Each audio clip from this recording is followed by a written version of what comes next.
Yeah, we back in this one again. Man, I don't know what it's gonna take to be on a consistent level, but hey, we back. What up, guys? How y'all doing? It's your boy Walterdoom back for another episode of Let's Talk About Horror, where the podcast show we talk about any and everything relating to the genre. And just for you guys out there, just be warned, spoilers are alert. Alright, you guys, so how y'all doing? How y'all feeling? I've been gone for like a minute, you know me. If you guys are unfamiliar with this show by now, you guys tend to know I kind of disappear for like a little bit, but it's not because I don't want to do anything. It's just life, man. Life things get in the way, I mean, as well as me trying to like prepare material for the show. There's things outside of me that kind of prevents the show from happening, but who cares about all those little details? We got a lot to talk about. I mean, it's been, 2 weeks? Or just about 2 weeks. I mean, I'm looking at my YouTube timeline from when my last upload was, and it says about 2 weeks ago, which is crazy because I'm trying my best to kind of keep this on a consistent level where I'm just not taking too many hiatuses. But as you guys know, this is the podcast where we're going to be talking about lots of things. We talk about the news. We're going to talk about... Shit, what were we going to talk about? Oh, man. No, I'm kidding. But, as I'm looking at the docket, we're going to talk about the news. We got lots of news to talk about. Like Child's Play. That is coming out. We got a lot more information about that. That's been coming out over the past couple of weeks, which is great to see. So we're going to talk about Child's Play, you guys. We're also going to talk about Thriller, the movie that came out on Netflix, man. I was waiting for that movie to come out, and it finally dropped. It dropped a couple of weeks ago. We're going to talk about that and my feelings about that. And we're also going to talk about the movies of the movie that you guys are going to have for the week, the meme of the week also. And that'll pretty much be it for the show. But the first thing we're going to start off with is, of course, The Act. Oh, yeah. Like, there's been 2 episodes of The Act that's been premiered. There's one that's coming up this week. I'm pretty sure once when this episode comes out, the newest episode should be dropping, like, later on in the nighttime. So there's 2 episodes that we've kind of, like, left off and talked about. We got episode 5, which is Plan B, which I got playing right now in the background, just so I could just have something to look at for a little bit. We had episode 5, which was, Plan B. That was an interesting episode. In episode 6, which is A Whole New World. Now, usually what I do when we're talking about these episodes, I'm usually just sticking to one episode and kind of talking about that mostly. But because sometimes I get kind of ambitious and want to talk about the episode following that episode or the things that are happening in the next episode, what I'm going to do right now, I'm just going to give you guys like the premise about the 2 episodes, and then we're going to talk about the takeaways off of both episodes in one segment. So maybe it'll cut down on the time. I know usually when I talk about these 2 episodes, we're going on for like a good hour. Hey, it's not that bad, is it? Get to hear my wonderful voice. How you feel about that one, Chucky? What are you, fucking nuts? Hey, whatever. You get to hear my voice. But anyway, well, first off, let's talk about the premise about Plan B. So in Plan B, in this one, We always want to talk about like the year and the age that is supposed to be Gypsy's age and her actual age. As you know, I am like big on the calculation of how old she was, because we all know in the show that she's been lied to about her age and when she was born. Of course, we know that she finds out when she was born when she finds a Medicaid card laying in the house and she figures out her real age. But Dee Dee, being the trickster that she is, more than Loki, you know, she pretty much tells Gypsy that, you know, that's a typo. Now, I don't know about y'all, but that sounds like the weirdest thing of saying, like, that's a typo for a Medicaid card. A professional company, they made a mistake putting 2 years before it instead of, like, 2 years after. Like, come on now. That doesn't make sense. But anywho, the year is 2015 in this episode. Gypsy, of course, is lied to about her age. Her lie years is supposed to be between 20 and 21, when her actual age is like 23, 24. Crazy, right? But in this premise, so Gypsy and Nick's relationship is pretty much growing. So they actually kind of spent about, I believe, 2 years together, because he did show up in the last episode. And the last episode was 2013. So in this one, and sorry if you guys hear rustling, but you know, these are my notes and everything. But in this one, it's about 2015. So we have Patricia Arquette. She's pretty much aged a bit. Well, they aged her as Dee Dee. You know, she looks a little bit more ragged, a little bit more older. Health is kind of deteriorating also, because what we found on last episode is that Dee Dee has type 2 diabetes. So 2 years later, we're in 2015, and she's getting a little bit more slower, more ragged, not as healthy as she used to move. So she's a little bit getting worse. So in this episode, Nick and Gypsy are trying to meet each other. Mainly more Nick than Gypsy. Gypsy is still trying to figure out ways to kind of meet up with Nick. But I guess kind of like what we learned from these episodes, that Gypsy is kind of the mastermind. She kind of pretty much is the one making all the plans, all the details, or maybe the trickery of how she could get her mom to meet this guy without actually saying, like, hey, I have a boyfriend to her mom. So what we kind of find out is they kind of make a plan to meet together. The plan doesn't go too well, and that's what happens in episode 5. In episode 6, we find out that this is like after the murder of Dee Dee. So in episode 5, Nick and Gypsy kind of make the plans to murder Dee Dee. And in episode 6, we're pretty much taken past the murder scene. I mean, we get like a glimpse moment of the murder. We don't really get to see the murder, which I was disappointed. I mean, I don't know how many of you guys were actually hoping to see the murder scene or actually see the details of it.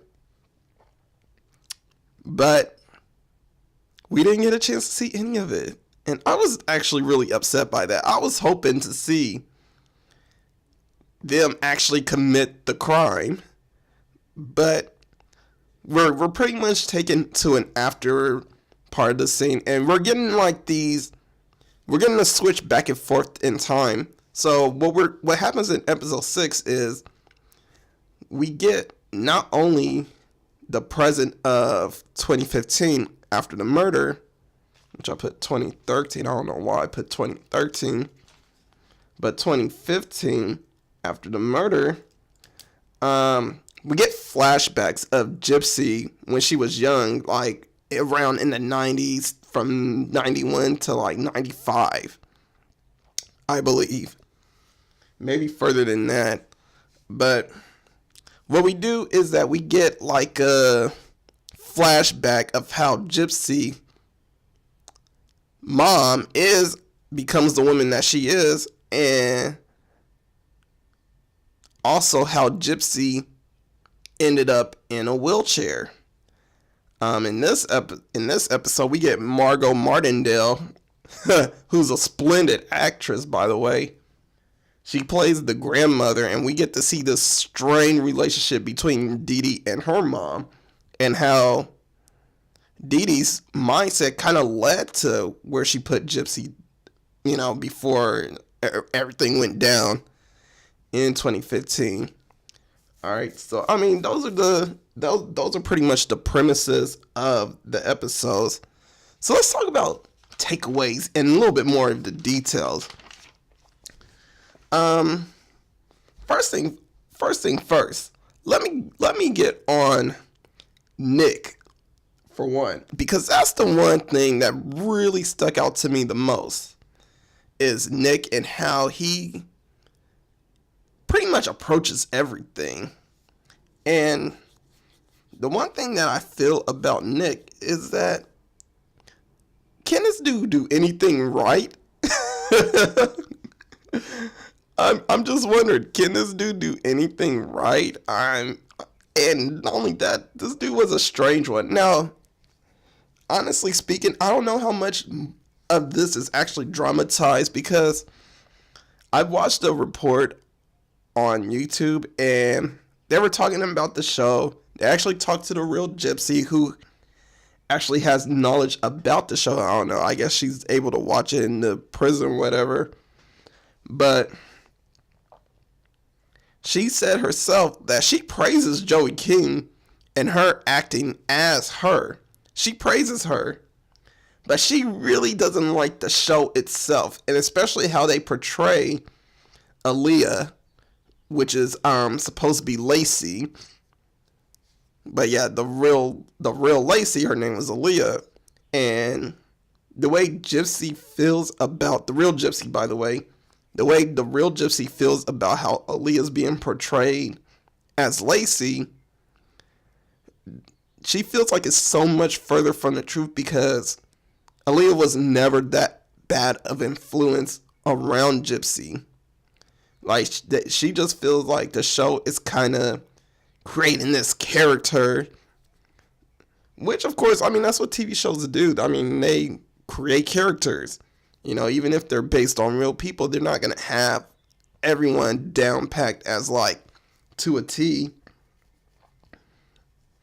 or an actual personality or behavior wise, but they are trying to do what they do as a show, create ratings. Let me get back to Nick. My God, can this guy do anything right? I mean, I don't know how many of you guys just felt like when you saw him trying to work at that pizza parlor, and he was trying to work behind the scenes putting in the pizza. How many of you actually felt like, dude, can you do anything like good? Are you good at anything?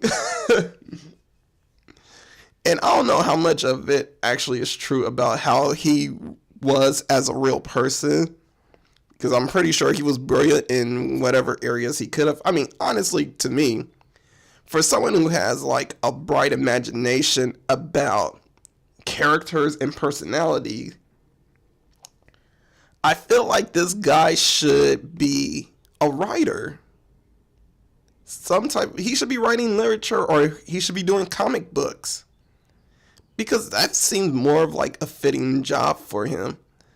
Now, I'm pretty sure he's like, might not be the most literate or most brightest person, but for the simple fact that this guy was going around making up stories or talking about oh, you don't want to talk to Victor, he's a trained killer. It's like a trained killer. Boy, Victor is you. When did you go to the army and learn how to be a trained killer? I mean, I just found that the whole multiple personality situation with him should have been more suited for writing. But I don't know, it just felt very depressing to look at this dude work. And not only that, just see him collecting rocks. I don't know if anybody caught that when he was first walking and we kind of get to see the character himself. And he was just collecting a rock. I think that was the episode before, though. I don't think it was this episode. I don't remember. But either way,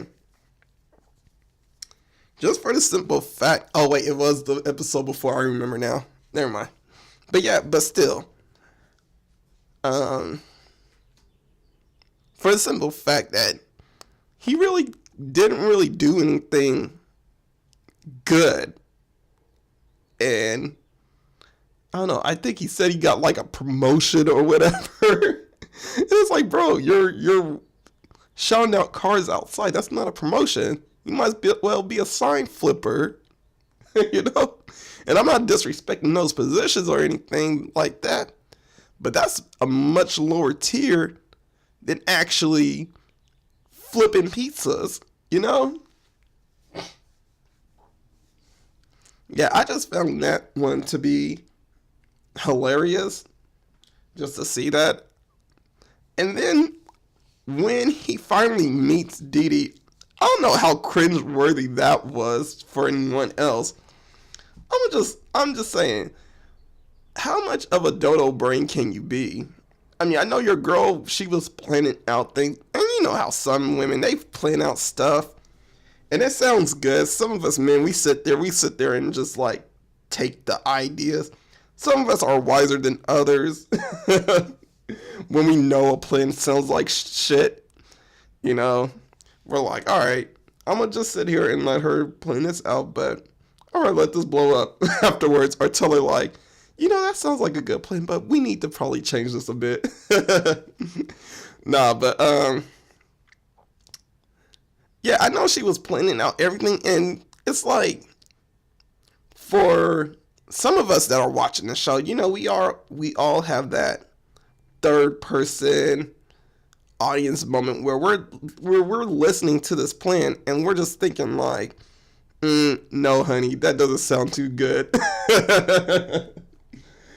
I'm just saying, at least I was like, that doesn't sound like a good plan at all. I mean, I get it, she was trying to make it look like they met each other for the first time, but here's the thing. And here's where Nick, I have to say, wasn't so bright.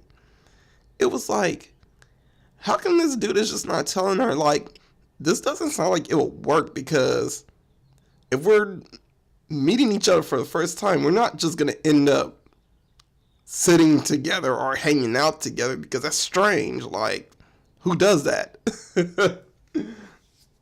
But, you know, being a guy, being how guys are smitten by their girlfriend, especially a guy like that, his thought process didn't match up with like the logic of the plan. I mean, his plan was more than likely just to get laid. That's about it. And yeah, he could say like he loves her and all this, that, and the other, but it's like, dude, you're just thirsting. That's about it.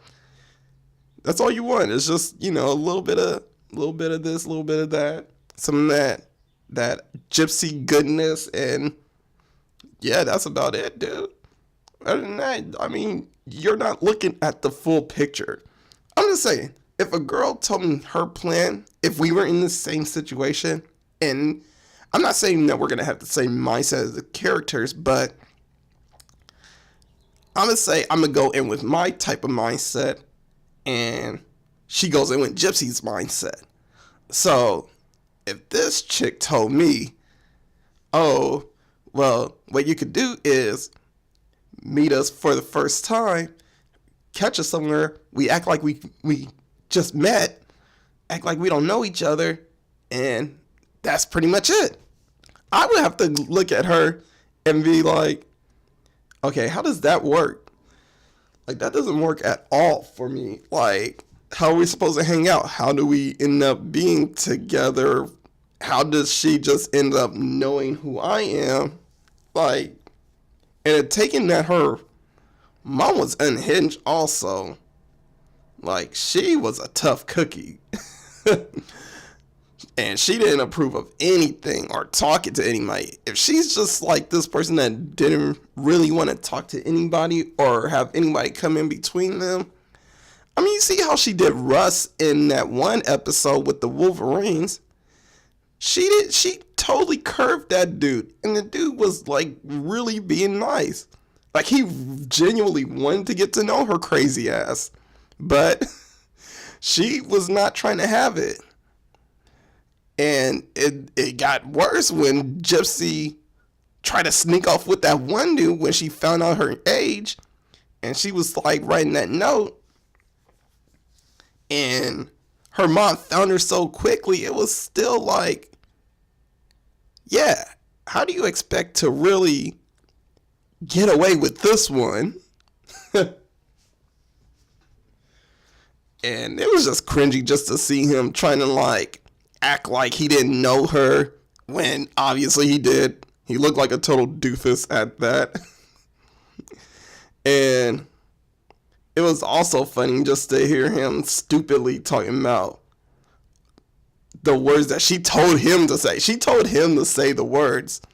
And this dude just has no type of situational awareness. I mean, seriously. I was just like, I'm like, wow, dude. Like, really? You're going to tell her while they're already inside the movie theater? And then he's going to try and, like, rush to the door afterwards and still try and say that stuff? Like, bro, it's done. You already got laid. It's done. Give it a rest. Mission accomplished. Hit the shower, sport. Like, seriously. But yeah, that was one thing that got to me in that episode. In the other episode, it just seems like him acting crazy. Yeah, I guess being weird is the only thing that he has good going for him, because even after the murder, which is probably the only thing he was really good at succeeding at, he still couldn't get shit right. Like, one, I understand he was getting a bus to go see her and help her out, but how does he not think of like, oh, after we're done with this, you're coming with me? How does he not think like, oh wait, I do need 2 tickets to go back where I'm going to? Like, how do you not think of that?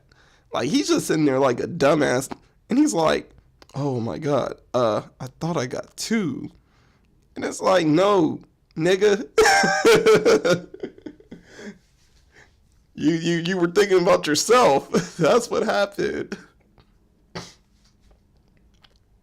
And then when they were in his hotel room and he was talking about some damn, oh yeah, Victor didn't have time to clean. Like, nigga, you are Victor.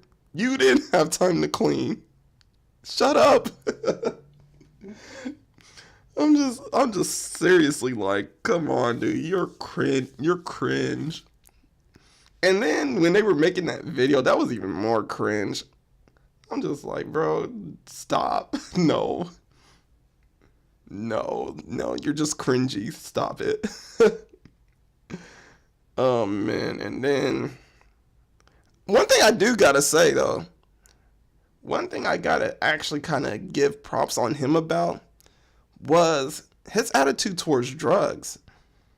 In right now of a society where, like, we have the opioid condition or like epidemic happening, a lot of people are getting hooked to fentanyl and stuff like that. he actually stood against taking pills and drugs and stuff like that. Like, it was funny because Gypsy, I guess she was starting to get a little scared and kind of shaky about like the situation. And it was funny to me, like, how at a certain point you kind of see that she became dependent on the drugs more than anything. And I don't want to say it was like a withdrawal effect, but she had like all the symptoms of looking like somebody in a movie or TV show going through withdrawals, even though we know most of it is like guilty conscience and all that. She was literally having withdrawal symptoms, and it was crazy to me, like, how Nick, who is a certified nut, he actually was against taking the drugs with her, which was cool. I thought that was cool. I thought him just saying no was cool enough, considering that there's so many shows and songs and movies they kind of promote doing opioids these days, and we get this character who is totally batshit insane. He actually says no. So I gotta commend him on that one.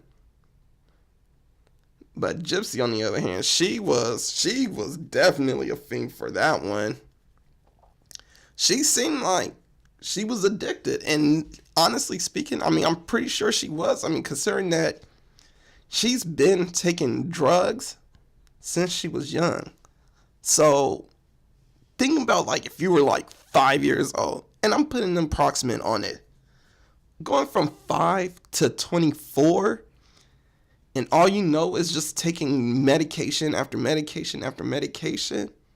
Yeah, that could really make you addicted. You are an addict, especially when I said an addict, an addict. Oh my God, I still feel like I'm saying it wrong. But yeah, she's still addicted to it, and what's crazy about it is, like, the life that she was getting away from is still kind of following her with the drugs. Even though she's just taking one, and I know it's just been one episode, so we can't really say she's addicted, but she does, like, kind of came off to me as someone who really was dependent. But also another thing, staying on Gypsy, how fucked up is her sense of the world? Because I'm pretty sure she only thought that her mother was the mean one. But let's be real. Most of the people that were nice to her is because they seen her on a wheelchair. And it's funny when you think about things, about how humans treat each other. And it's like, I don't know, I feel like when I was looking at this episode, and this was on episode 6, when she was finally walking, and she's like walking the world on her 2 legs that still work,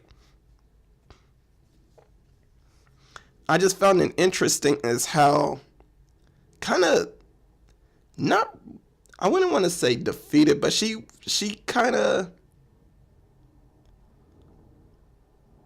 was bummed out a bit about how everyone was kind of treating her, and she kind of felt like the world that she was kind of hoping that would treat her with open arms and rainbows and teddy bears, they're not treating her the way that, like that. You know, they're not treating her the same way they would treat her as if she was in a wheelchair. They treated her as if she's just another person, because she doesn't look sickly, she's not disabled, she's walking on her 2 legs. And it was funny to me because this is the one thing that stuck out to me most is when she started tripping out again and she was taking her drugs and she was trying to force Nick to take the drugs with her. And she was telling him like, oh, well, you gotta be like, we gotta do everything together. We gotta be like Cinderella and Prince Charming. Now, for me, that's a red flag. That's a red flag for me because I'm just like, whoa, hold up. Who said we have to do everything together? Just because you're taking drugs doesn't mean I have to take drugs too. And which is what I liked about Nick and what he did. He stood his ground. He was just like, I'm not taking the drugs. I don't like drugs. And she was kind of bummed out from that response. It's like, well, dude, that's not how couples work. And that just goes back to how her mom kind of gave her this warped reality. You know, she forced her to watch Disney movies, which, by the way, is probably the worst thing you can do to a developing mind. You know, you give them Disney movies and then you kind of give them this idea of princesses and castles and all that. And now all she's doing is thinking everything is like that. Everything and everybody is like that. And the only person that in the world is a wicked person is her mom. Oh, shit, bro. Chucky, what do you say about that one? What are you, fucking nuts? Yeah, bro. I'm just like, I couldn't believe, like, how that shit just went down to me. I mean, I've been saying probably for the longest on and off this, but her sense of the world is definitely very warped. And just to hear and see the frustration, it really confirmed it. But it also was interesting how this dude Nick, and I'm telling you, like, bro was pressed for pussy. So I'm just like, he's sitting there going along with everything that she's saying.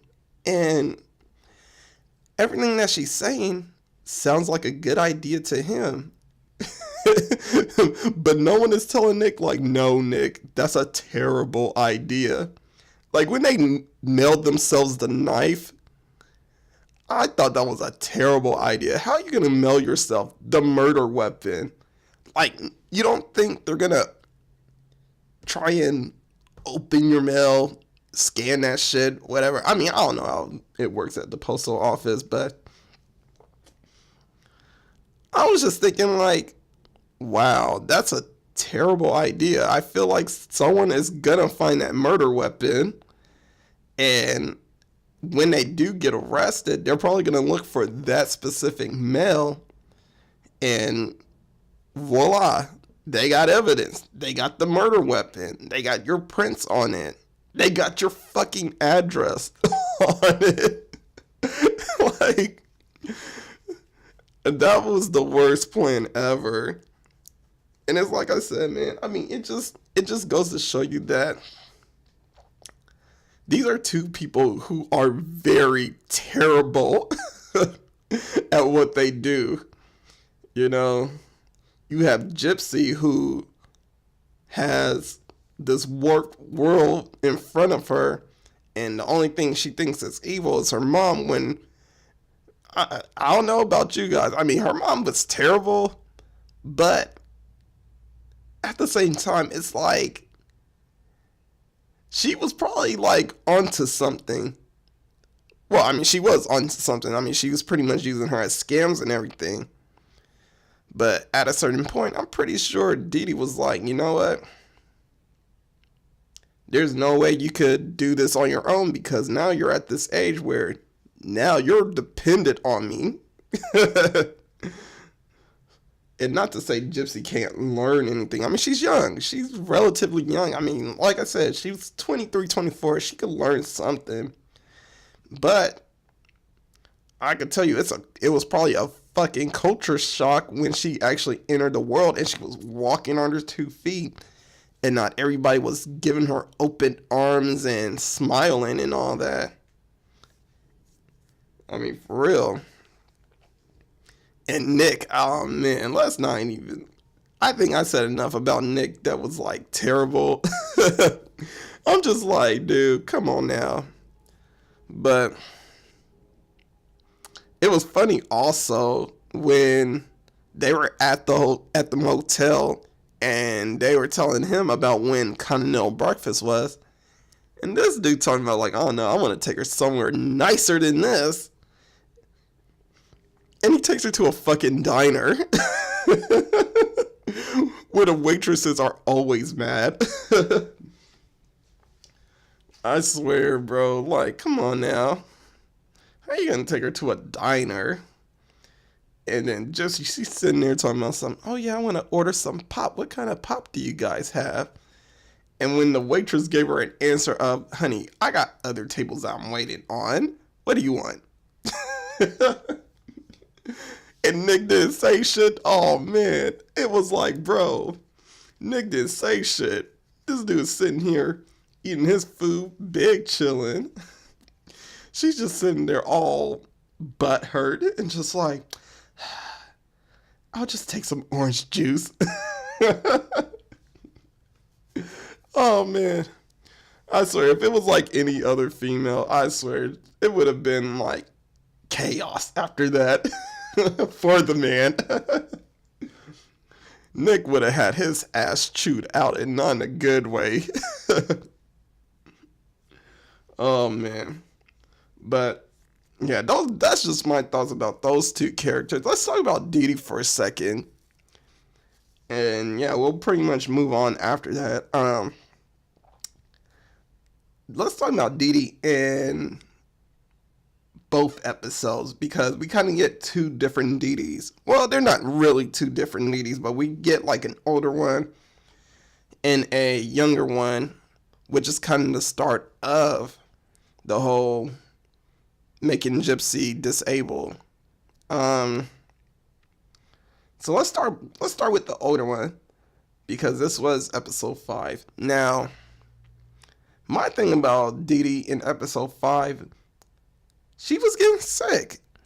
And it's funny to me, like, the thing I noticed from Gypsy is that I don't know if she could tell whether her mom was sick or not, or whether she cared or not.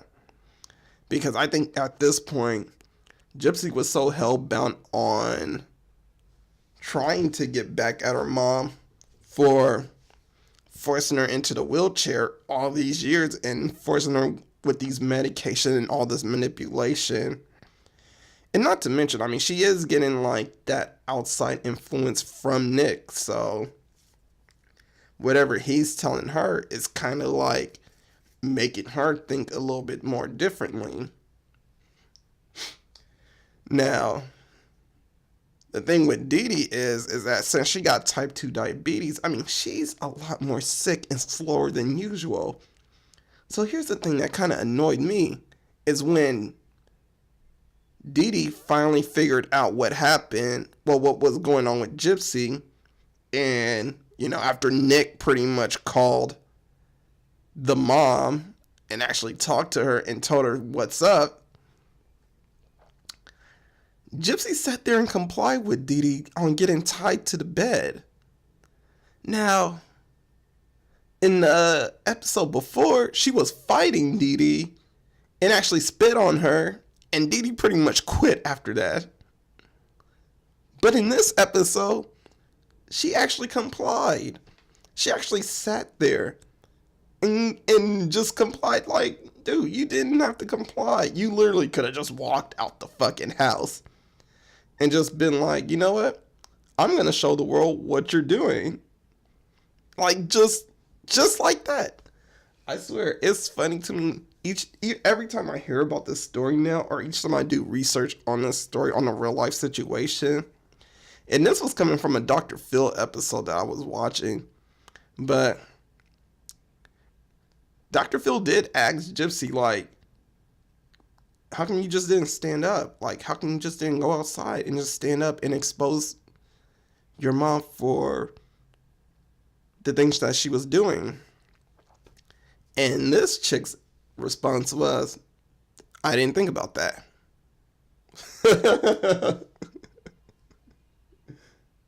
So to me, I'm just like, okay, so you thought about murder over exposure. Where's your mindset, bruh?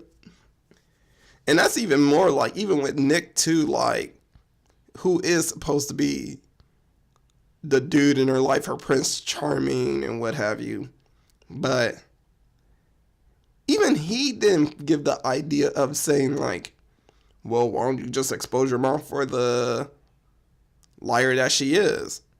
And that will really like take care of her. You know, that'll put her in jail. Or even just saying, you know what? You keep treating me this way, I'm going to expose you for the liar that you are. Blackmail. She would have had any and everything that she wanted. She could have had all the dicks passing through her room, all she wanted. Just like that. Because I know her mom don't want to be exposed like that. And not to mention, like, at this point, well, and I'm talking about in the series wise, I'm not talking about the real life situation, because I don't know if she really did have like diabetes like that. But she was a lot slower. Like, she could have fought her off very easily. She fought her off easily in the last episode. How come she didn't fight her off easily in this one? That just didn't make sense to me. But moving forward, besides that, in the episode 6, which, by the way, I didn't really care for, you guys. I don't know, just like talking about like the things that was going on between Nick and Gypsy. Okay, I could deal with that. But to see the flashbacks about Dee Dee and her strained relationship with her mom, I didn't really care for. I honestly could say I was not a fan of their tumultuous relationship, or just like their toxic relationship of how, you know, Dee Dee had her way of trying to raise Gypsy, which is she was listening to the doctor's orders and she wanted to make sure that her girl was healthy. Whereas the grandmother, who again was played by Margot Martindale, she was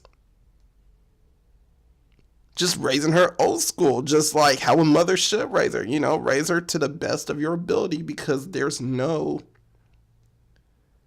guidebook or outline for really just raising a child, to be honest. I mean, yeah, you could try and keep their health in order, but there was nothing really wrong with Gypsy anyway. So to follow the doctor's orders, that was like, it was old. And by then, Gypsy was 2. She didn't need to follow the doctor's orders anymore. Or, well, Dee Dee didn't need to follow the doctor's orders anymore, because at that point, she could pretty much feed her however she wanted to, you know, give her naps whenever she wanted to, and just, you know, raise her like any other mother would raise their child. But I don't know, Dee Dee was so fixated on just trying to prove her mother wrong. And I found out in the real life story, they actually did have a lot of problems with each other. Like, even the family had problems with the way Dee Dee treated her mom, and that in real life, like, Dee Dee was kind of like the blame of trying to starve her own mother and to leave her out to die, or even trying to poison her at that. So I just found that very interesting. And it does give kind of like a bit of drama or interest in that story, but at the end of the day, I really just didn't care that much. And just to see that whole situation between like Gypsy, like Dee is just like trying to push and push and push, like there's something wrong with her. Why isn't she eating? Why don't she like sleep right? This, that, and the other. It was like, dude, she's a kid. Kids behave however. You know, one day they're cool, next day, I mean, they just don't want to be fucked with. Like, come on now. So it was just interesting to see that a little bit. But other than that, I mean, that's all I can say about episode 6. The only thing that was mainly interesting was just the whole Gypsy and Nick situation and how Gypsy was actually kind of like responding to the world. I think that was probably the most interesting part of the whole episode, really. Because you kind of wonder, like, once she enters this world, what is she going to do? You know, because the world is a much worse place than what she was getting at home. I mean, what she was getting at home was terrible. And the way her mom was treating her or acting towards her, I wouldn't say it's a direct reflection, but it is a reflection of, like, what part of the world is like when you're outside and you're not like confined to a wheelchair and that you're seen as just like a normal person, you know? And that's the thing. I mean, with Dee Dee, you know, I don't know what I was trying to do. She knew Gypsy wasn't confined to a wheelchair, which is why she treated her the way she treated her, or abused her the way she abused her. Because she wanted her to believe that she was sick and manipulate her to the point of being sick just so she could control her.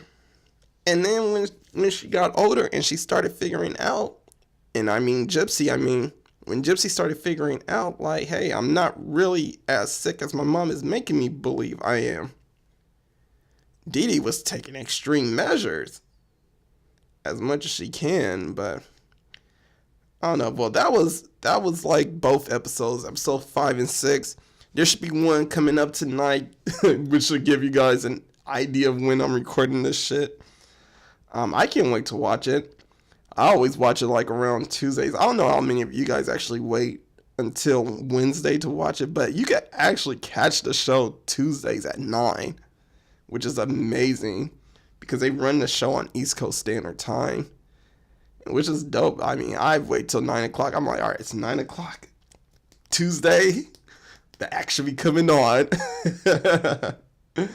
Oh man, but yeah, definitely check it out. We got a new episode happening for that show. I can't wait to see what happens. But anyway, I'm gonna take a quick break, and when we come back, we're gonna talk about some of the news. We're gonna talk about some Child's Play news and other news following that too. So we'll be back. What's your favorite scary movie? Alright guys, welcome back. Now, we know the Child's Play movie has been coming up, and they've been leaking news left and right. What we found out a couple of weeks ago was that Bear McCreary is actually doing the score for the movie, and he's been doing many scores for like many award-winning games and movies. Also, he did the score for like God of War. I believe it's the new one that he did a score for. But yeah, he got linked to the movie as handling the score for the movie. And also, the second trailer was released around last week. And in that trailer, we got a chance to see what the new Chucky actually looks like. We got a chance to see how the doll looks. And, I mean, even though we get to see some of the doll, I can't help but feel like they still shadow it a little bit too much. Because they want you to see the doll, but they kind of don't want you to see the doll. But my thoughts on it, I like the second trailer. It does give you more about what the story is about. It kind of reveals, like, certain parts of everything that they talked about in the news as far as like the ragtime friends, the AI hacking, what have you. It does give you an idea of what what the movie is about. I'm gonna have to say, we do also get to say, not let me back up a little bit. We do also get to hear Mark Hamill's voice as Chucky, which is also good, which should be interesting. What I was about to say just a couple of minutes ago was, I'm just still not a fan of the Chucky doll. I don't know how many of you guys are actually a fan of the Chucky doll, but I'm not a fan of the Chucky doll. And I guess it's just because of the way the doll looks. It looks more creepy, but not in a fun, creepy sense. I get having a creepy looking doll is the point. But I can't help but just feel a bit of indifference towards how they made this doll look. And I don't know, it kind of reminds me of those dolls, like those porcelain dolls, like those antique dolls that hang out in I don't know if anybody had grandparents back in the days.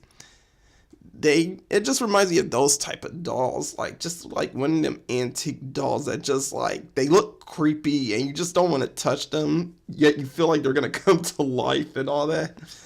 But at the same time, it's no, it's ugly. Not to say the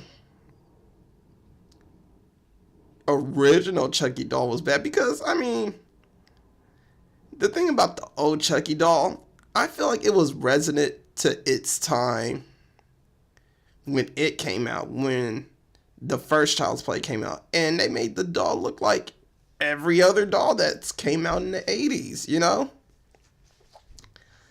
And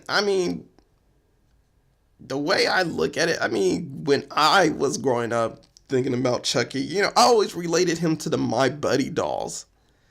I don't know if you guys remember My Buddy, but yeah, I feel like that's what MGM and Orion were parodying first time around when they brought Chucky to us.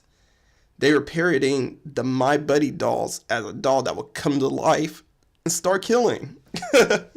But with this new one, I don't know. I feel like the story is going to be great. Well, not really. Yeah. I feel like the story is going to be great. I feel like the acting is definitely going to be good because, look, we got Mark Hamill. We got Aubrey Plaza, Brian Tyree Henry. And they're no slouches when it comes to acting. So I feel like this is going to be a well-acted film. But I just feel like the concept of the whole AI, it's not sticking with me. I see how they're approaching it and trying to make it different and make it more relative. I guess the idea for the fact that this is a doll that is connected to a lot of other Caslon products, which is the company that makes Buddy.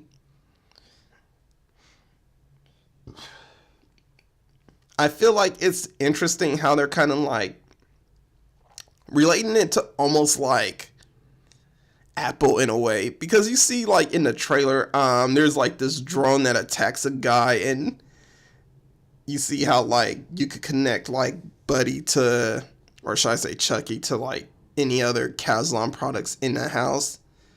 And it kind of reminds me of how Apple kind of creates all these products that are all-in-one units, and you can connect from your iPhone to all these other products and what have you. But I just feel like the concept idea of, I think just mainly the whole doll coming to life from a hack is really just not sticking with me too much. But it will probably be an interesting movie when it first comes out. So that's coming out June 21st. I can't wait to see it. I'm still trying to go in with blank slate or a open mind, I should say. And hopefully not think about the old Chucky while watching this movie. You know, I have to just not relate it too much. But moving on into other news, which is also interesting. So Amazon just released their May releases. And some of the movies that are being released are Suspiria, which is coming out May 3rd. Punisher Warzone, which comes out May 16th. Friday the 13th, parts 1 through 3, which comes out May 31st. Sam Raimi's The Gift, which comes out May 31st. Night of the Living Dead, Resurrection, and 3D both come out May 31st. And Good Omens come out May 31st also. Now, here's what I have to say about these releases. Finally! Finally, man. I've been waiting for somebody to release Suspiria on stream for the longest. And it's finally happening. Like, Suspiria is finally making its way. And it's making its way on Amazon, which I have to give Amazon major points as of late. I would have to say Amazon is probably the most slept on, including Hulu, as like a really, well, actually, I wouldn't say Hulu is slept on, but I would have to say Amazon is definitely slept on as far as like a streaming service. I mean, it's like they offer so many movies. Everybody talks about Netflix this, Hulu that. But I feel like Amazon is not really getting its fair share of credit. Especially when Amazon has add-ons that are real easy to add on. Like the Showtime app, HBO. I recently just added Shudder because, well, for whatever reason, I love horror movies. Yeah, I added on Shudder as an add-on to my Amazon Prime account. And man, ever since I did that, I mean, that was like the best idea ever. Because now I could watch all the Halloween movies. Well, at least all the old ones. I recently watched the old school Texas Chainsaw Massacre movie, which in my opinion, I was hoping was going to be more gorier and sick than what I saw.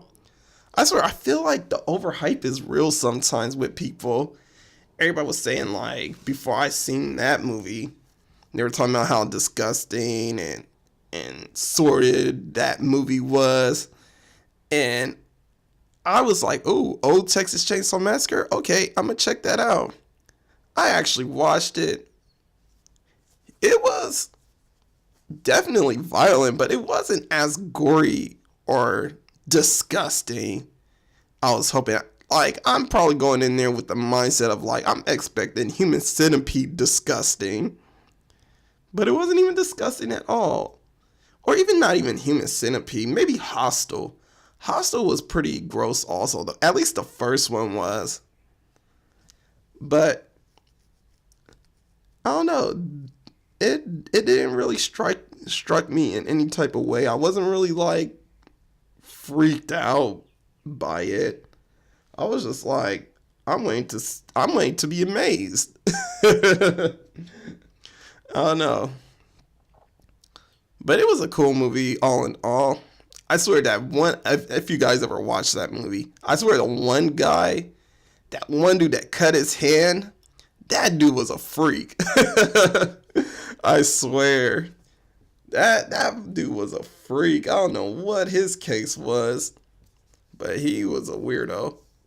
But what was crazy is that they had a dude in a wheelchair, and I don't know, I just felt like the way they killed him, that was in the most fucked up way possible. I think he had the worst death than anyone else. I mean, he actually had the chainsaw go through him. But, yeah. But I definitely can't wait for Suspiria to hit Amazon Prime. I've been waiting for this for the longest. You guys know how I've been waiting for this movie for a while. So, and I'm hearing great reviews about it, hearing good things about it, which makes me want to check it out even more. I like the original one. Oh, here's something that's funny. So I was reading a report on Blood Disgusting, and the director Argento, I forgot his first name, but it's Dario Argento, who created the first Suspiria. He doesn't like the remake of it, which is so funny to me.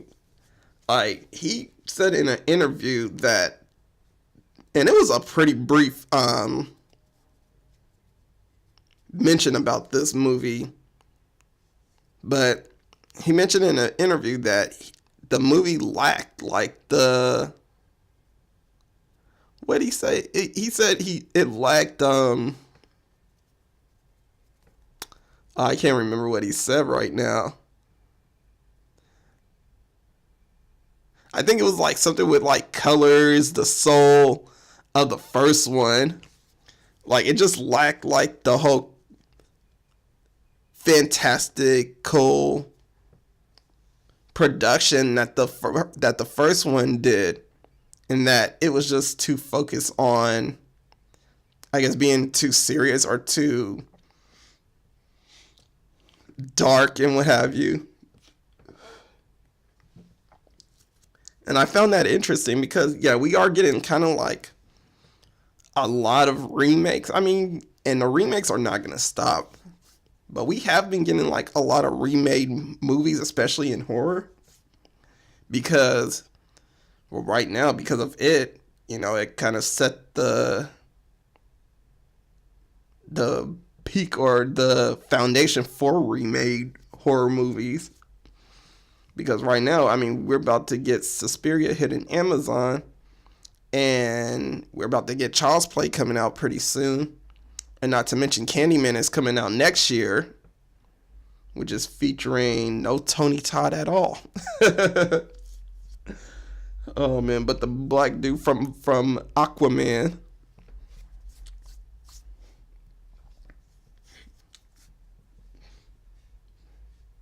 So yeah, that should be interesting. But yeah, I kind of feel his pain a little bit. What's also that I'm glad that's finally hitting Amazon is the Friday the 13th movies. I know they already have like part 4 through, I want to say 8 or 9. Wait, which one? Yeah, I think they have Jason Goes to Hell. But if not, I mean, I could catch that one on Netflix. And Netflix have like Jason X, Freddy vs. Jason, and the last Friday the 13th movie that was released in 2013, I believe. But yeah, I'm glad like those first 3 are coming out.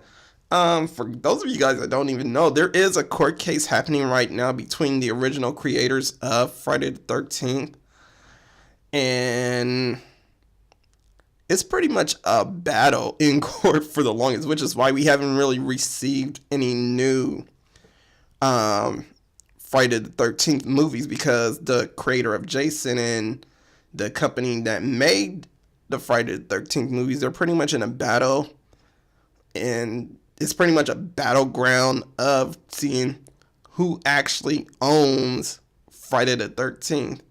And it's funny because LeBron James might be also having a hand in trying to buy out the creators in order to get this movie to be made. Well, in order to have a new one be made also. Which, I mean, I don't mind, to be honest. I mean, I've been thirsting for a new Jason movie for the longest. I mean, I'm like, we have only 12 movies made.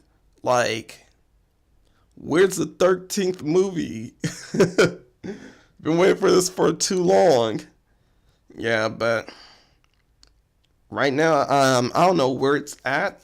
Well, where they're at right now with the case. I mean, I only read it briefly, and yeah, that was some time ago. But yeah, they're pretty much battling out to see who is really the owners of the properties of Friday the 13th, of the franchise, and they're trying to figure out a way to settle out how they're gonna distribute the property of ownership to these people. Because right now, I mean, none of them want to settle really. But it's crazy just to see that happening. But speaking of Netflix and streaming services, it's after hearing like what type of movies are being released in May. I mean, I haven't heard anything about Netflix's releases yet, but it made me wonder, like, what is Netflix going to release? What is Netflix really doing these days? And this is where I really have to say, like, Netflix really is overrated with being a streaming service. Because what are they streaming really? Original content? That's nice and all if people know about it. You know, which, I mean, I'm not saying no one knows about Netflix's original content. But at the same time, they're not really giving us much of anything. And they're going up on prices also, which is ridiculous. I mean, I remember when Netflix started off at like, I want to say $6.99, but I don't think it was ever $6.99. Well, when I got it, it was $8.99. And I was like, okay, you get Netflix, you know, and I get to watch all these movies on a streaming service, and no big deal. All I'm paying is $8 a month. Well, $9 a month, to be honest. So yeah, now they're trying to move up to $13, man. And that's ridiculous for something that I'm just already saying, like, okay, you guys are going up in price, but what are you giving me? Yeah, you guys are giving me the Ted Bundy movie that you guys literally just bought out, which also is coming out May 3rd. I swear, there's a lot of movies that's coming out on the streaming services on May 3rd. And there's a movie that's coming out on May 3rd also that's going to be released in theaters. I can't remember what movie that's coming out. But there's a lot of things happening on May 3rd for the moment. But yeah, I'm just sitting there like, what is Netflix really offering me? I remember when I first got Netflix, they had really good movies on there. They really had like not only a balance of like mainstream movies, but they had a balance of really good B horror movies or just B movies, period. And it was always so fun to like stay up, you know, have my drink handy on the side of me and just sit and watch Netflix the whole night through and just watch it until morning time, which is crazy because I'm somebody that has like a really bad sleeping pattern. So when I was watching these movies, I was up till like 5 in the morning, 6 in the morning watching these movies, which is crazy. But yeah, nowadays it's hard to really kind of like go on Netflix and just sit there and say like, okay, I'm going to watch this movie because I'm really excited to watch it. I mean, I think Netflix now is so focused on original content. I mean, that's their motto these days. They really are trying to go with original movies, original content. And they're really not trying to pay these companies, which, I mean, it's not a bad idea. I mean, I get what they're doing, but you kind of lose sight of like why people got you guys in the first place. I mean, I got them in the first place because they had The Exorcist. And when I finally got Netflix, I was like, all right, I'm about to watch this Exorcist movie. And then I found out the next day, Exorcist was gone. It was so crazy. Yeah, it was so crazy that, and that's when I actually found out, like, Netflix actually takes off their shows after a while. You know, they take off content. One thing that really made me kind of upset about Netflix is when they took off, not BoJack Horseman, but when they took off Archer. That really made me upset. because I really love that cartoon show. It's really funny to me. I don't know how many of you guys watch Archer, but that show is really funny to me. I love what they do. But yeah, when they took off Archer, I was just like, bro, what are you guys doing these days? This is annoying now. But hey, Hulu got Archer, and I'm good. I'm not even tripping. But I do have to say, Netflix do have some really good. Sometimes they have really good shows on there. One show that I like is BoJack Horseman, of course. When I was mentioned earlier, that show is really good. I used to like Hemlock Grove, but it started becoming trash by the third season. I didn't really like the third season. I still haven't finished the third season out. It's ridiculous. I don't think I'm ever going to finish that show. Another show that was really good that I was watching for a little bit was Diabuelo. That one was really good also. I was going to actually spend time talking about that show when I started watching that show, but because now I'm like caught on The Act, which is on Hulu, I was like, yeah, you know what? I'll come back to this show. But that show is pretty interesting. Also, it's about like demon hunters, especially this one demon hunter who's kind of down on his luck and what have you, broken, whatever. And he's trying to capture this one demon that kidnapped this pastor's little girl. But yeah, I don't know what happens in the rest of the show. I haven't watched it yet. You guys don't spoil it for me if you guys have watched that show and finished it. I'm getting to it. I'm coming around. I might actually make an episode talking about it. But yeah, that was another good show that I liked. And of course, Veronica. I cannot catch Veronica anywhere else. Even though that's not a Netflix property, it seems like that's the only place you could really watch that show. So yeah, Veronica's pretty cool and awesome. I love it. I love watching that show. But yeah, I mean, that's enough talking about Netflix for one. Let's actually move on to Hulu. Hulu is actually coming out with another Into the Dark series episode, which is their Mother's Day episode. And this one is called All That We Destroyed. And the premise of this one, which comes out May the 3rd also, which is crazy. Like I said, there's so many things coming out on May the 3rd. We have All That We Destroy on May the 3rd. We have Suspiria coming out on Amazon on May the 3rd. And we got the Ted Bundy movie coming out May the 3rd on Netflix. So they're really like trying to like get your boy with all these movies.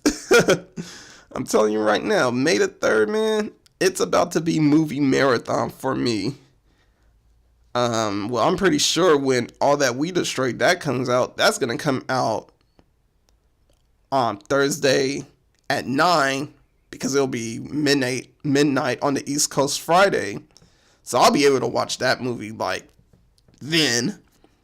But the other ones, like Suspiria and the Ted Bundy movie, I'm going to have to check them out on that Friday.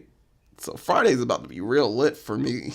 And which means it's going to be real lit on the podcast. You know, it's going to be probably movie topic heavy. Well, no, I'm not going to make it. I'm not going to make one episode talking about all three of those movies. It'll probably be spread out. But yeah. All That We Destroy is coming out May 3rd. This one, the premise behind this movie is a mother is trying to cure her son of his murderous behavior by cloning his first victim. But as the mom is keep cloning this victim, she starts to remember all her deaths and the events followed behind it. She starts regaining her memory. The story is going to include Aurora Perrineau, who was also on another Into the Dark series, which was The Body. She played Dot. Israel Broussard, Dora Madison, Frank Whaley, and Samantha Mathis. Now, my thoughts on this movie when I saw the trailer. First time I watched the trailer, I didn't really care for it that much. I was still confused about what this movie was about. Because each time when I read about the movie on different like articles or what have you, when they were talking about the Into the Dark series, I was very confused on what this movie could be about.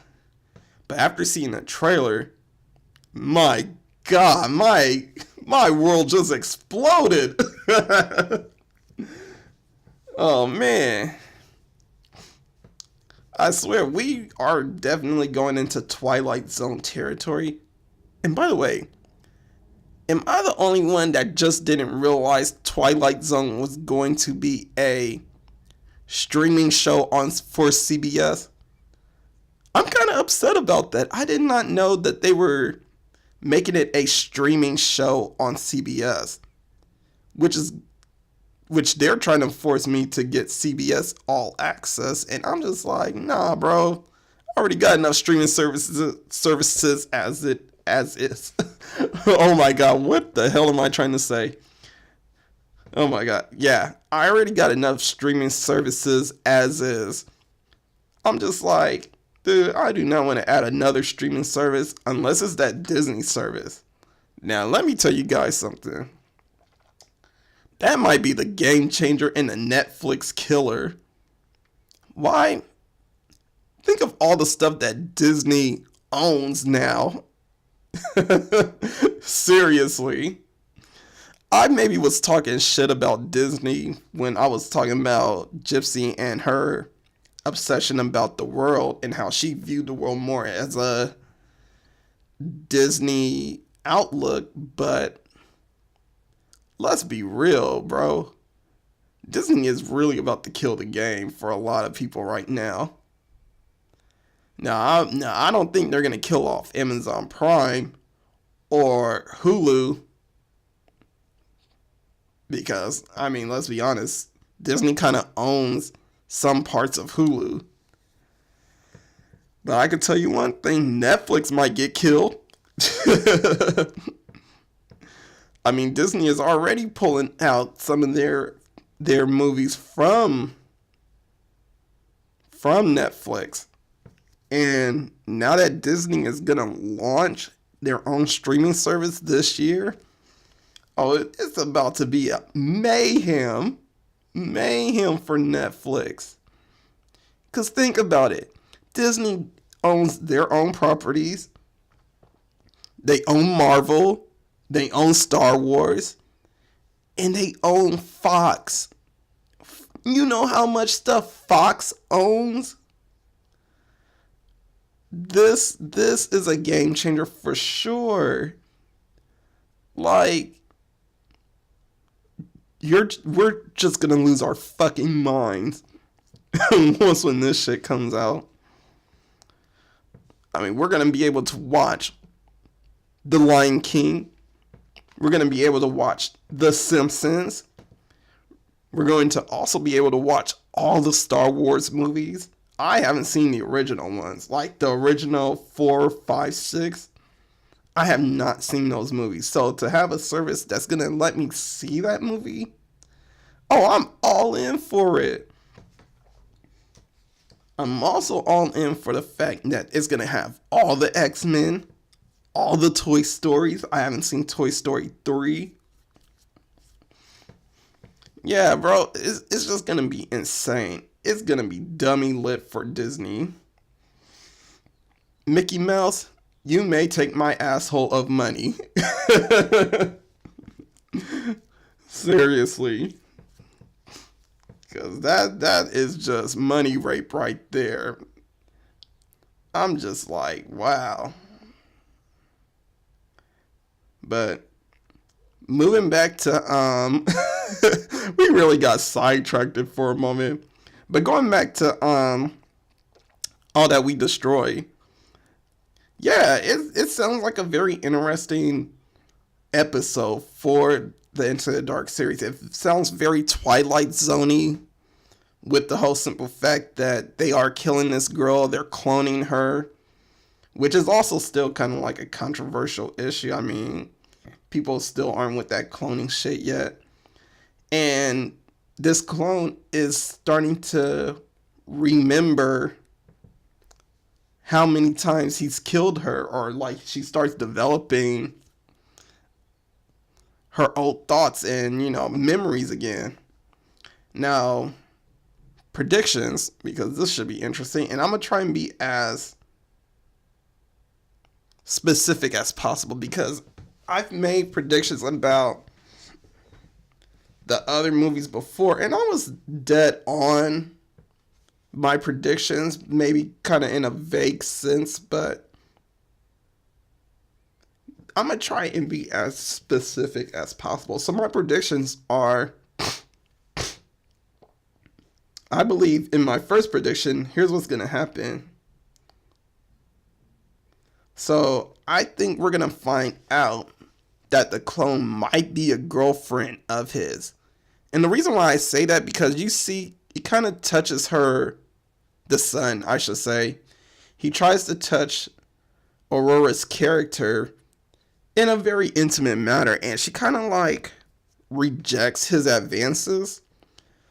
And after she rejects him, he kind of like spins out into this murderous rage, and he ends up killing her.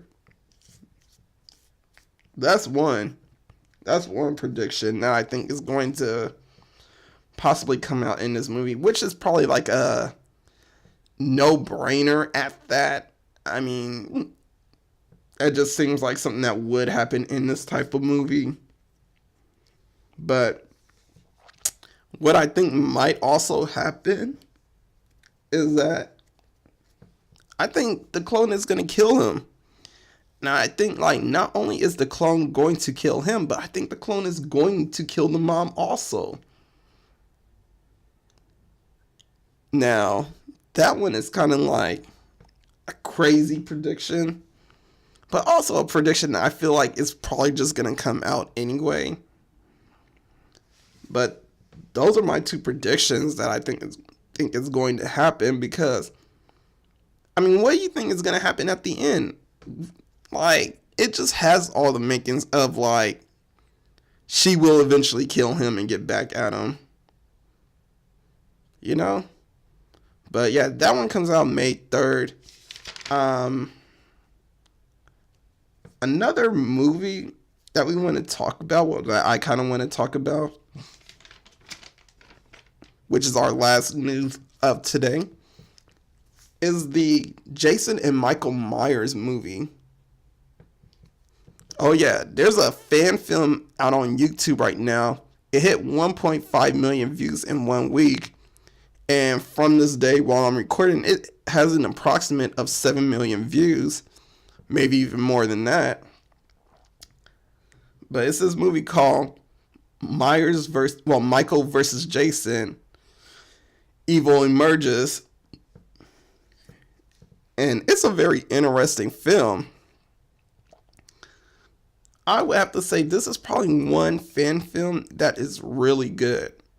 Now, I've watched plenty of parody character films, or like not really films, but maybe videos.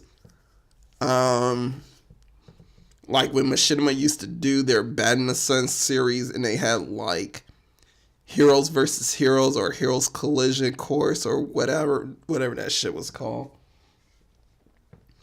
And they did like Tommy the White Ranger versus Scorpion. That shit was fucking awesome. And they had the real David Jason Frank on there, reprising his role as Tommy. So yeah, I mean, there's been plenty of videos I've seen. I haven't seen too many fan fictionalized ones, but I've heard about them. Like I mentioned to you guys in earlier episodes, there is a fan fiction movie of Jason being made called Voorhees, and I don't even know what happened to that film. That one got lost into the ethers of the universe. But they did have a trailer, and it looked really interesting. And so does this movie. This movie, its premise is surfaced around the events of what happened in Halloween 2018, the newest one. I haven't watched that one yet. And the events from Freddy versus Jason. And what happens is that, of course, Michael, he escapes from police custody and what have you. Jason, he awakes from his mother's voice. and they end up getting into this collision course fight with one another. Couple of things that are amazing on this film is the bloodbath and the bodies piling up. I swear, for a movie that's 30 minutes, you get a lot of gore, which I like. You know me, if you know I'm a slasher fan, you guys know I'm really heavily into gore like that, which is why I say like movies like Saw or Playing with Dolls or even Toolbox Murders. What's another good gory movie? Hostel. Those are some of my favorites. You know, if I'm in a mood to watch a really gory movie, I pick those movies to be my go-to. So this one is no stranger to gore also. I mean, I'm also into those Friday the 13th films, which I really love, which is why I'm excited. And this is nothing short of bodies piling up. I mean, you get to see Michael stomp some guy's head out like a pumpkin. That shit was amazing. You get to see Jason. He catches an axe to the side of his neck, and that shit looks crazy. I'm just like, wow. There's also a scene where Jason and Michael, they ended up teaming up together, taking out a family. Like, it was amazing to see. Like, we didn't get to see that in Freddy versus Jason. We didn't see Freddy and Jason team up and start killing off those teenagers together. We saw them attacking each other more than anything. So yeah, it's definitely cool. Things that I noted out that was also in the film. I mean, the costume design was really good. They actually used very good props and costumes for these actors. They didn't cheap out like in most like fan films where like they would have the costume, but it's not really the costume, you know? Trying to think of a film that actually has something like this, but I can't think of one right now.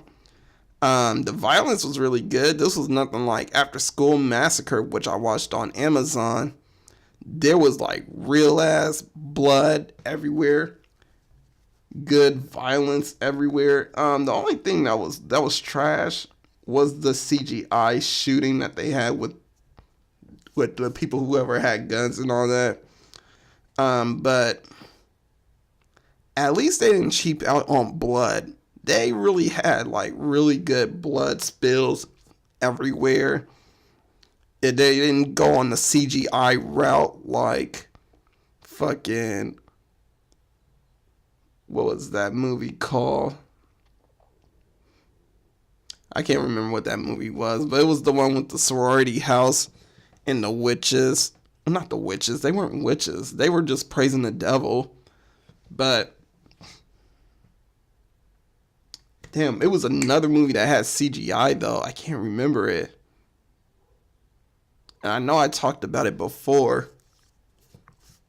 But either way, yeah, they didn't use no CGI blood, which was good. Because I can't stand seeing CGI blood in movies. Oh my god, they are so terrible whenever I see that. But yeah, the blood and violence was really good. I mean, acting was terrible. The story was trash also. But what do you expect? I mean, it's a fan-made horror. You're not gonna get A+ acting. The camera work was really good also. And the way everything was just edited and scored. I mean, it really felt like you were watching a bona fide Jason and Michael Myers movie. So yeah, this one I really gotta give props to them. A+ on that shit.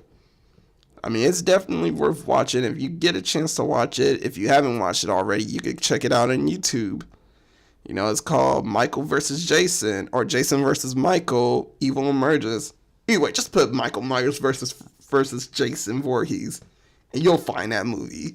But But anyway, we're about to take a quick break for a moment again. And when we come back, we're going to talk about Thriller. Red rum. Red rum. Red rum. Red rum. Red rum. Red rum. Alright, so a couple of weeks ago on Netflix, the Blumhouse released their newest release that's on streaming right now, which is Thriller. And what the movie really centers around is Chauncey, who is incarcerated into a juvenile detention center because of a prank that's gone wrong by a group of friends or fellow students and classmates. After 4 years, which is our story, Chauncey is released and now is seeking revenge on those that wronged him. Thriller is starring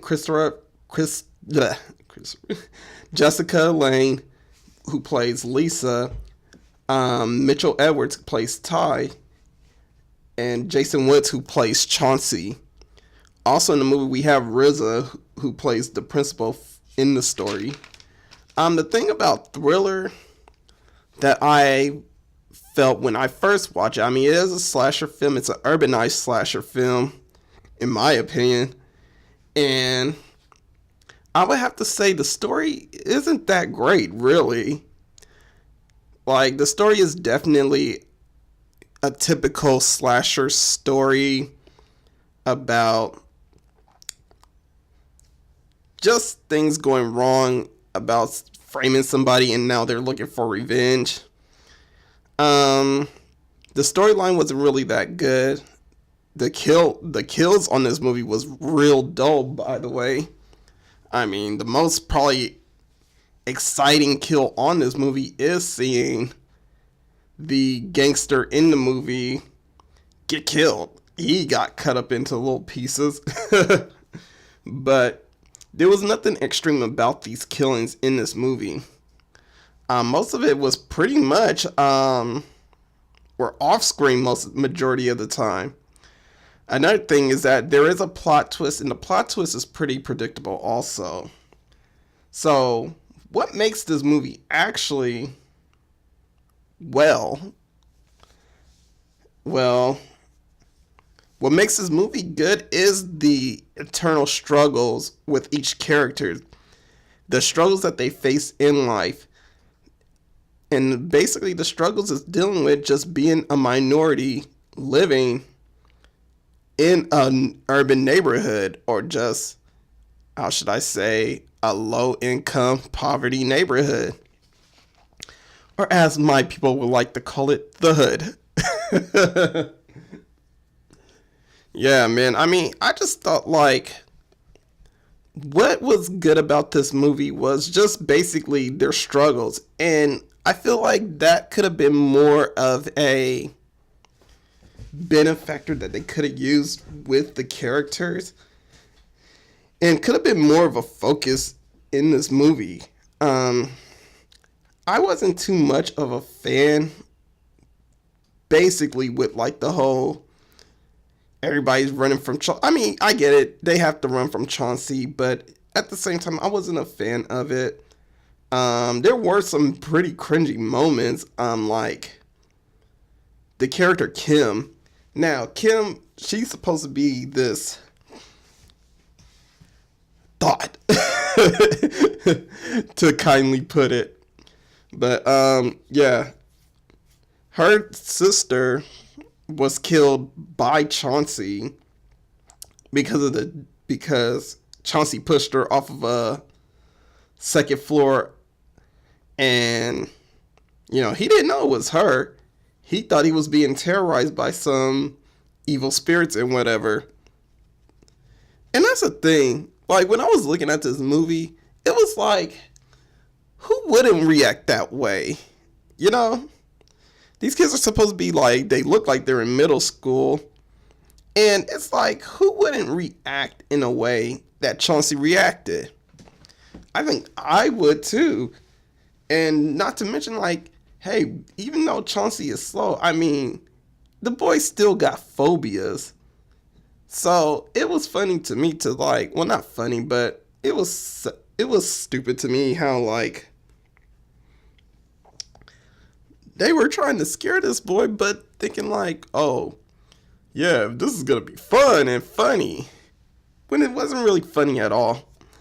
But yeah, back to Kim. Yeah, she was pretty much the thought in the film, basically one of those fast chicks, and it was funny to see that character, and not really funny as in haha, but funny ironic, to see that character being used as like the way she kind of gets over her death of her sister is by latching onto a celebrity who I believe she pretty much lied about her age just to get him to go out with her. And it's a lot of stuff like that that happens in this film. Like, you have Andre, who is a thug, but he's not really a thug. He's not really gangbanging with anybody. He just acts hard to be acting hard. And the thing is, the story about why he acts hard is because he's trying to prevent from being bullied from people in the neighborhood, because he lives in Baldwin Hills, which is just an upper class black neighborhood. And it's interesting, like, with seeing like all these characters, they have like their own perspectives and thoughts dealing with just the subject matter of class, drugs, gangs, prejudice, wrongful imprisonment, and adolescent hopelessness. Like, take Chauncey, for example. When we finally get to see him 4 years later, we get an understanding, like, his world is just pretty much torn apart. Like, right now, he's gonna have a tough time trying to build a future for himself because of a record. And this is pretty much like, what they should have put more focus on is that living in urban neighborhoods, the world that's being presented for you is what's holding you against. Well, is what holding. Yeah, I'm getting tongue tied, you guys. It's what's holding against you. Like, it's pretty much holding you back. And it should have just been a focus on that. Back to Kim, though. With her, although her sister got killed, here's one thing that they really did good with this movie, is that highlighting what could happen for someone who doesn't get their mental health checked out or even addressed. Because a lot of these characters, they had a lot of mental health issues, believe it or not. The characters, Ty and Lisa, were lucky because they had a family that actually really tried to focus on what their problems were. You know, Lisa, she was being medicated for her anxiety. And Ty, I mean, he had major support and an outlet with football in hopes to go pro to kind of keep him in line with his own anxieties also. But characters like Kim, Derek, Andre, you know, a lot of those characters, they really had no one to really kind of like address their issues, and they were displacing it. And they were displacing those issues with whatever they could, whatever substance abuse they could find, whatever bullying tactic that they could think of. You know, they fully didn't get the help that they wanted. And this is kind of like a thing that happens almost every day, like just living in neighborhoods like this. I mean, not to say that everyone is like that, but it is definitely an epidemic that hasn't really been really attacked. And it just shows, this movie just shows you in kind of like, maybe not the best way possible, but in a somewhat starter way to kind of show a different side of slasher films. How urban life does affect the youth. Beyond that, man, what also was cringy was like just not only the storyline, but also the way the characters talk to each other. I felt like sometimes the characters talk more in like the year of like late 90s or early 2000s slang when they use words like homie, y'all, and it just felt like, what year are you guys supposed to be in? Because that's not how kids really talk these days, you know? Another thing that was like really cringy to me was Kim and her thirst for Unique, who is supposed to be, I don't want to say a singer, but I guess he's kind of like a parody of a singer, you know, kind of like R. Kelly type of way. I don't want to bring Kells into this one, but that's the first thing I could think of is just R. Kelly himself. But yeah, Unique is supposed to be like this R&B singer, and he does end up on Big Boy's Neighborhood, which is another good thing that they did. When I was watching this movie, it felt very LA to me. And, you know, they showed things like the train stations, which are being built around here in LA more, because we're trying to be like New York. What reason, I don't even know. But, yeah, the train stations, you know, back in the days, Big Boy was a big thing on radio. So to have him in this movie, it was like really rewarding to see him on there. But yeah, the character Unique, I'm still confused about that guy, because I felt like the Kim character, she lied about her age. She was like, oh yeah, I turned 18 last month. I was like, man, that sounded real quick to kind of answer. And he just complied. I don't know about you, but I don't know what kind of dude would comply to that. It's like, she's taking you to a high school dance, my dude. High school. Who knows how old she is? Even if she does say she's 18, bruh, you need to watch your back. Because that's how these dudes get caught up. That's how these dudes get caught up, man. But yeah, just to see that was so cringeworthy. I was just like, ugh. And then he fucks her on the homecoming night. He ends up fucking her. And she's talking about all this whole, oh, I'm in love type stuff. It's like, bro, of course you are. You're a little girl. You're looking for some money right now and living in a broke neighborhood. So yeah, that was very cringy. I just was like, wow, why is this a thing in this movie? This is terrible. But I know why they added. I mean, it gives you a bit of realness of what's like happening in a way. I don't want to say totally happening, but yeah. What also was crazy was RZA's character as the principal. It's so crazy that everyone hated him just because the dude was a hard ass. And it's funny to see RZA kind of like playing this role. He also did the movie scores for this movie, which was also good. So he got to act and produce onto this film. But yeah, just to see people kind of hate on RZA, I was just like, how y'all hate on RZA? Like, dude, the man's making sense. You guys just don't know what this world is outside the high school life, man. But yeah, but if I had to rate this movie, it'll be like a solid 3 at most, because I just feel like the more internal struggles with the characters, I felt like gave me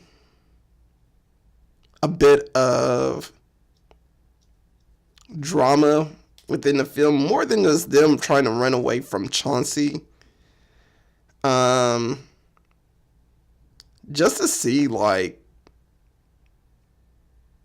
the storyline not really being interesting and everything just being predictable, at least there was something to kind of look forward to, was the character struggles.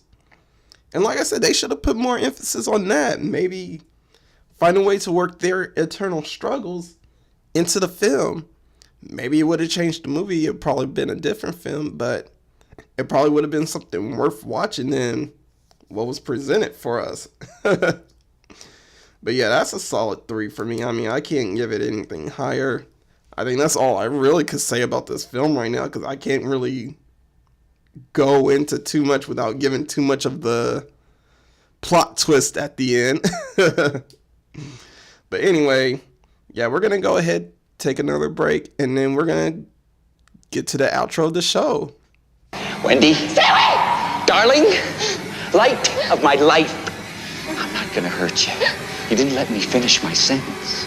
I said, I'm not gonna hurt you. I'm just gonna bash your brains in. I'm gonna bash them right the fuck in.